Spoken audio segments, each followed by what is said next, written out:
Welcome to Fluent Phonics. Today we will discover the proper pronunciation of the word repent. Repent.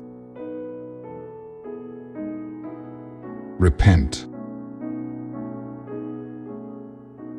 Repent.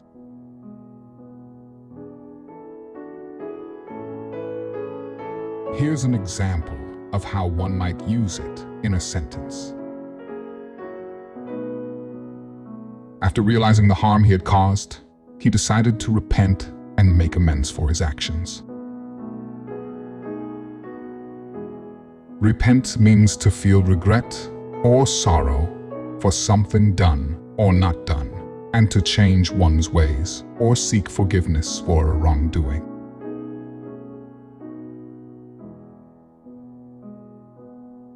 Thank you for your time. If you enjoyed this, please like and subscribe for further content.